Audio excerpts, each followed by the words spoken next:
my dog will walk around the prison compound with the helmet on his head. Real deal bicycle helmet on his head, man. Yo, what's poppin', man? It's your boy E.I. the King, and this is the Incarceration Podcast, where I talk about prison, pre, post, and present. How everything that I experienced throughout my incarceration has forever changed my life.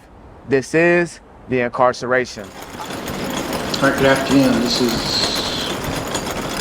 State of Florida versus Stephen Testo with multiple cases before the... All right, so listen, man, today I got a special guest. This is my dog, Josh, also known, what we call him in the chain gang, as Twitch. And the reason why he got the nickname Twitch in prison is because my dog used to have seizures all the time. I'm talking about he would have so many seizures in the dorm, on his bunk, he wouldn't even remember. Obviously, he'd wake up and he'd have blood on his shirt from biting his tongue, or, you know, his neighbors around him would tell him he just seized out. So he would drop and have so many seizures throughout the prison compound that medical made my dog wear a helmet at all times on the compound.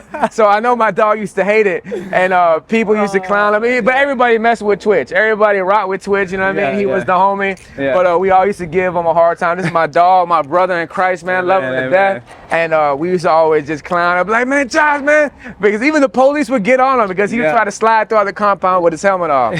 So anyways, man, it's an honor to have you on the podcast today, bro. Amen. So we're just gonna go ahead and dive right into it, bro. All right. So give us an explanation, step-by-step walkthrough of your hold on, first of all, how many times have you been to prison? 2. You good? You good. No, wait. No, that's fine. How many times have you been to prison? So 2 times. Okay. I went back in 2012, beginning of 2012, got out in 2018, and then was out 8 months, violated probation, and went back for another 4 years. Okay, so how many years was the first bid? 5 years. 5 years? Yeah. Okay, so 5-year bid, and then what was the second bid? 4-year bid. 4 years? Yeah. Okay, so a total of 9 years? 9 years, yeah. All right, so go ahead and walk us through your first day in prison, the very first time. Like, what happened? Man. Give us the step-by-step process. How did you feel? All that. Hold that thought. Okay. My bad. Did I bring my drink? Yes, right there. Am I still in? No, keep it going. Don't let us, make sure we're back on center frame. Yeah, stuff like this you can keep filming. Okay. Even with people walking by, let them walk by, because it's super easy to edit and post, you know what I mean?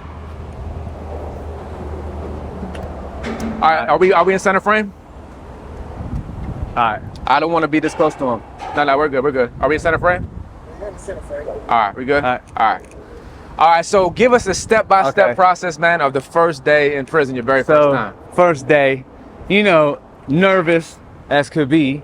I guess it was a mixture of nervous and excite, you know, being excited or whatever. But you were excited going to prison, man? Nah, but just the excitement. Yeah. You know, just the unknown, not knowing what to expect. You hear all these crazy stories in jail, and it's like, and you know, when you first go in, you go to Lake Butler. Well, I did anyways, for this region. And you know, you just hear about all the horrible stories about getting off the bus and everything. So fast forward now, first day, just getting off the bus, super nervous, go into the little Sally Port, you know, coming into Lake Butler, and there was a CO named by Country. They called him Big Country. He was, I don't know, 6 something, huge, just a monster, and screams, and just very intimidating dude. And so back in 2012, the prison system was a lot more corrupt than nowadays, because no cameras and everything else. I went in when they had no cameras yet in the prison the facility. So so I get off the bus, and you know, they make us strip down and, you know, line up and do all the squat, cough, you know, turn around, all that.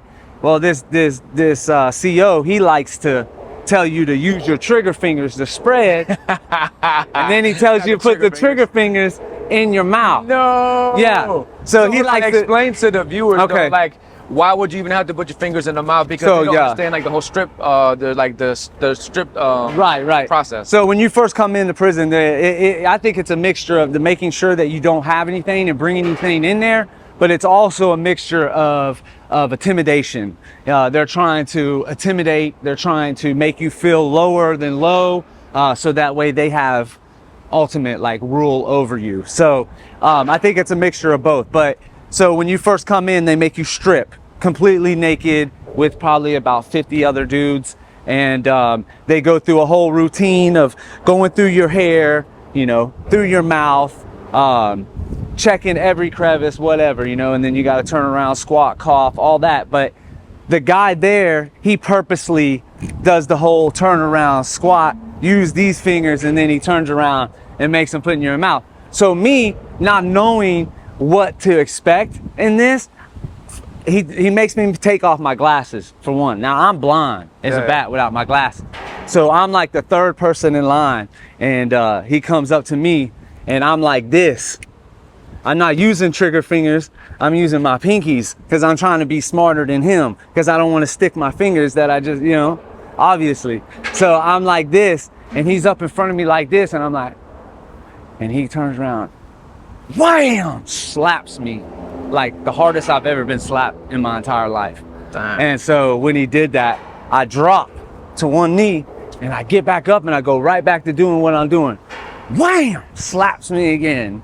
And so I'm still not knowing what I'm doing wrong. So immediately when I stand up, I just look like I'm about to put these fingers back in me, or these pinky finger, and he slapped me the third time and about knocked me out cold.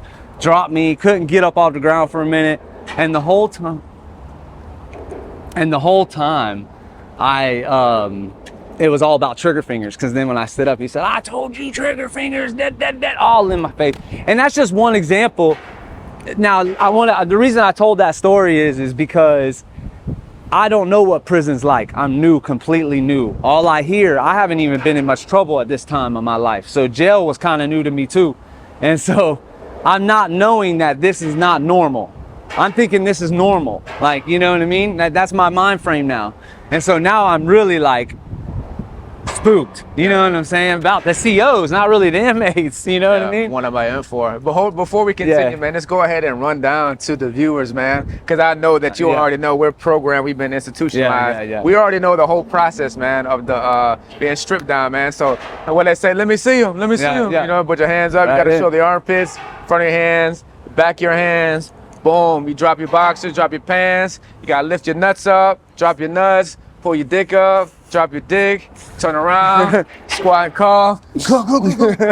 Or depends who you are, because some people, man, they want you to squat and cough like this. Other people, they say bend over, and when they say spread your canteen. That's what he says. That's what he says. That's what he was saying. It wasn't a squat and cough, it was bend over, spread your canteen maker.